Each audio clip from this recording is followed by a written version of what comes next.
Kita beralih ke informasi lainnya, Saudara. Jelang pemilu 2024, berbagai isu mulai beredar baik dari wacana pemilihan dengan metode proporsional tertutup hingga penundaan pemilu. Mahkamah Konstitusi atau MK bahkan sudah menetapkan jadwal dalam memutuskan sistem proporsional pada pemilu 2024, tepatnya 15 Juni 2023 mendatang. Menanggapi hal tersebut, politisi Partai Golkar Wajo Andi Gusti Makaroda dan politisi Gerindra Herman Arif menyebutkan penetapan sistem harusnya dilakukan setelah pemilu selesai. Informasi lebih lengkapnya akan disampaikan oleh rekan jurnalis kami dari Tribun Timur. Ada Jabal Hubais yang akan melaporkannya. Silakan kan Jabal.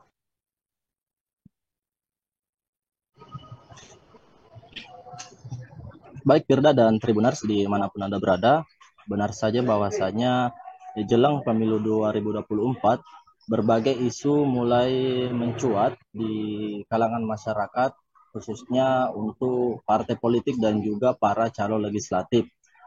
Bahkan dalam waktu dekat, Mahkamah Konstitusi akan mengumumkan terkait penetapan keputusan sistem pemilu, tepatnya pada 15 Juni 2023 mendatang. Menanggapi hal tersebut, berbagai politisi dari partai politik khususnya di Kabupaten Wajo memberikan pernyataannya terkait keputusan MK. Salah satunya dari politisi Partai Golkar, Andi Gusti Makaroda, mengatakan bahwasanya sangat tidak masuk akal apabila Mahkamah Konstitusi menetapkan atau memutuskan sistem pemilu di tengah-tengah pertandingan. Tentu hal ini akan merugikan berbagai calon legislatif apabila hal tersebut dilaksanakan sistem pemilihan secara tertutup. Juga demikian bahwasanya para calon legislatif telah melakukan proses atau pencalekan dari berbagai tahapan seperti verifikasi administrasi dan sebagainya. Ia pun mengatakan bahwasanya jika sistem pemilu ini ditetapkan, seharusnya ditetapkan setelah pemilu atau bahkan dari awal sebelum pemilu itu dilaksanakan. Tidak hanya itu, ia pun menganggap bahwa keputusan MK dalam memutuskan sistem pemilu dinilai akan merugikan masyarakat itu sendiri. Sementara politisi Gerindra Herman Arif juga mengatakan bahwasanya keputusan MK dalam hal ini memutuskan sistem pemilu tahun 2024 tentu akan merugikan berbagai kalangan masyarakat, khususnya para calon legislatif. Dan ia pun memberitahukan kepada Tribun Timur bahwasanya meski demikian masyarakat harus tetap menunggu instruksi atau keputusan dari pihak terkait, karena bagaimanapun sebagai warga negara yang baik harus tetap mengikuti prosedur yang ada.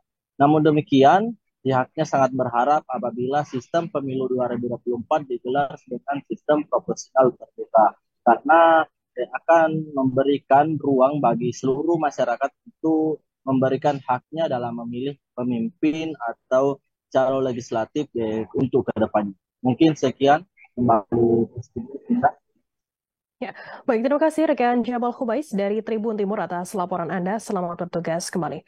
Tribuners, akan kami tampilkan berikut wawancara dari politisi Golkar Andi Gusti Makaroda dan juga politisi Gerindra Herman Arif. Berikut liputan untuk Anda. Sebetulnya sih kalau bicara tentang sistem Pak.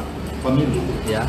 yang sekarang ini memang mencuat itu terkait dengan proporsional tertutup atau terbuka. Nah, sesungguhnya sebetulnya pilihan sistem pemilu itu turunannya sebetulnya ada dua. Ya. Yang pertama itu sistem pemilu organis dan sistem pemilu mekanis. Nah, sistem pemilu proporsional itu adalah bagian daripada sistem pemilu mekanis.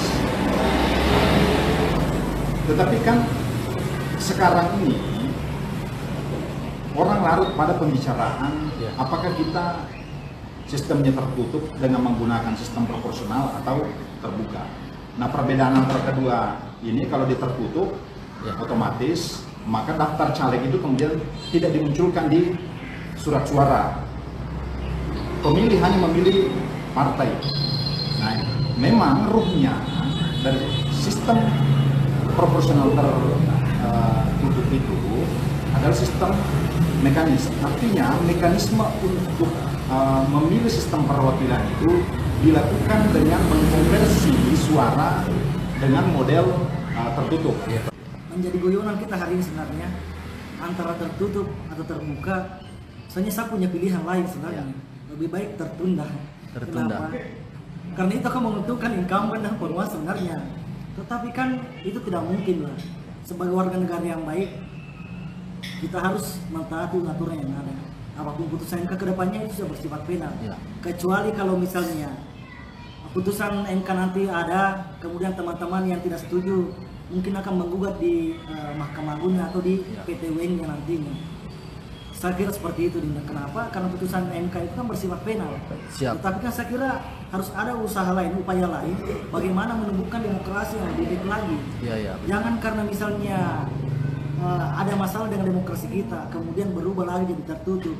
Itu kan kemunduran demokrasi sebenarnya. Harapan kita sebenarnya bagaimana bisa putusan terbuka, tetapi bisa demokrasinya lebih jujur, lebih bersih. Terima kasih sudah nonton. Jangan lupa like, subscribe, dan share ya.